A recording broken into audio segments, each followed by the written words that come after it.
Hey guys, before the video starts, I just want to say welcome to the first episode of Tinted, the series where I look at old beloved games and see they still hold up and really deserve the praise they get. When I look back at these games, I do remember the era which it was made and released, and the advancements that it might have made. But in the end, I see for what it is today. Yeah, that's pretty much it. Enjoy.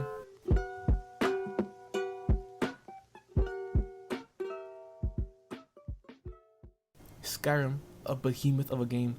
You either fucking love this game and spent a decade playing it, or you weren't interested and missed out on this big masterpiece of a game about dragons and monsters and shit. The name Skyrim is more recognizable than the series itself, being Elder Scrolls, and it's held up as one of the best games of all time.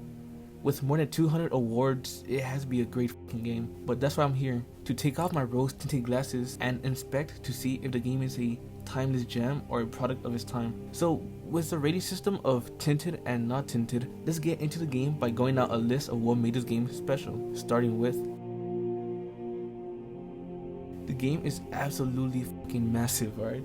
The game goes from this rocky mountains to the dense forest of Skyrim, an imaginary country. Now in this section, I'm purely focusing on the scenery of the game, the world, the lore, and let me tell you, there's a lot of it. Starting off, let's talk about the scenery of Skyrim. It contains these beautiful mountains and forests, like I said, but there's also these beautiful waterfalls, these concrete cities, these rivers and lakes and caves and just little towns and cities. It's amazing, really.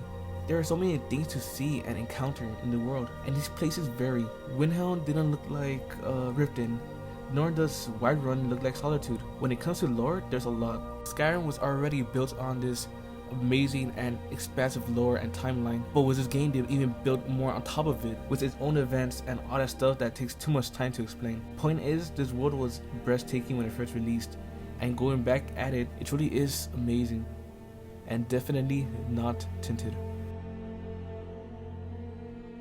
Combat here is very expansive, but I think it was a little overhyped.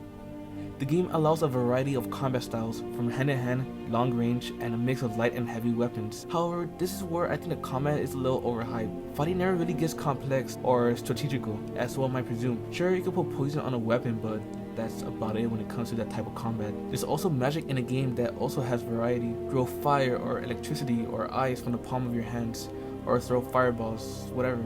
Maybe you might spawn some allies or even some fucking weapons, but just like hand-to-hand combat, it's just not as interesting as it's made out to seem. Hand combat is basically you pressing a button over and over again until the enemy dies. If the enemy is a dragon, for example, you might be using bow and arrows when it's up in the air, and when it lands, you might be using a sword or a hammer or whatever, or magic if you want. But then you go back to bow and arrows when it flies up again. And you might use a mix of stuff too. Some fire while swinging a weapon, or a weapon and a shield. It's not a lie that this game gives you a variety of weapons and methods to fight enemies, but it doesn't put you in situations where you really need to think about your approach.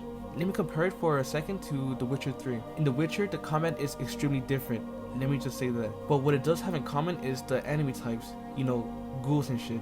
And in The Witcher, you would have to use spells or potions in order to fight a specific monster, and this brings in some strategy that improves combat since you're always on the lookout for what this enemy might be weak to. Well, there are some enemies that are weak to things in Skyrim, like ice and fire. It's just that ice and fire. I won't say the combat is awful, nor will I say it's good.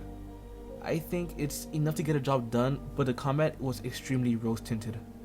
The game is expansive, and that will mean nothing if it's not fun to explore.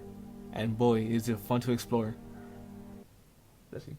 Skyrim has so many caves and dungeons that hold in secrets or treasure that you would want to go in and see what every place has to offer. And there's a lot of places. When I first played the game, I was very new to this type of game. I would only look for quests and never explore by myself.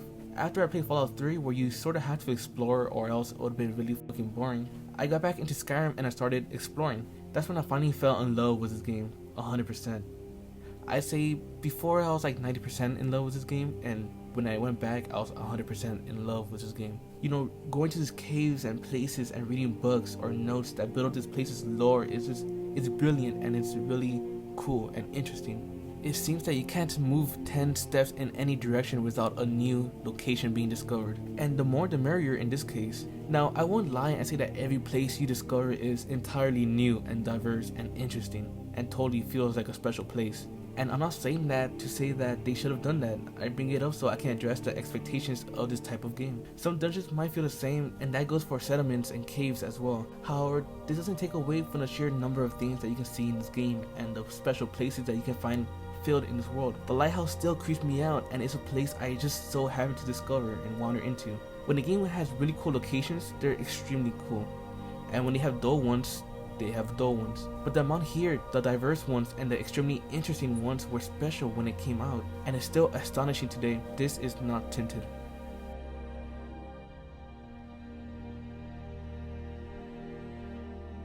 You know, it's actually kind of funny. I had this game for over 9 fucking years, and I still never finished it. But I've gone far, so for now, let me address the quests first. They're kind of lame. So like the locations when exploring, some are fun, some are dull. However, in this case, so many are dull. The game is riddled with these fetch quests and wild goose chases, and the reason I get strict on that is because of the iconic claim that Skyrim is endless. It's not endless because there's so many missions in it. It's endless because they recycle the same quest over and over again. And with the story, sure, it's interesting, but the same problem stems here as well. Go here, speak to this person, and go fetch something. And come back, and I'll go to this person, do this, come back, and then come here, do this, do that, go here, do this, do that, go here, do this, do that, go here, do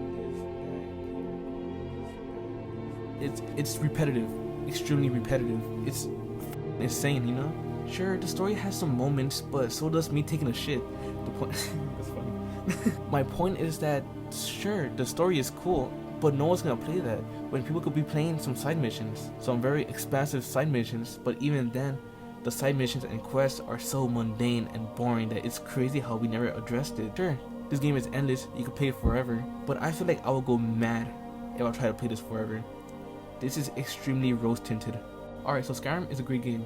When it came out, it was regarded as a game of the century, and I do think it deserved that at the time. Looking back, the cracks started to become obvious and the flaws stare at you while you play. However, this game isn't rose tinted. It truly is a good game that I think everyone should at least try, and it's on everything, so try it. Alright, thank you guys so much for watching this video. If you'd like to see more, then maybe give a thumbs up. I appreciate anything really. Comment if you agree or disagree, and maybe some games you'd like me to cover. Thanks, I'll see you guys next time. Lates. So when they were built up and built what the fuck? So they were built up and built it on a foundation built, yet it still built it. They still built it on the previous lore and the previous games. So they were already built on a good lore and story. Oh fuck. On these, so they were already made, built it on, built.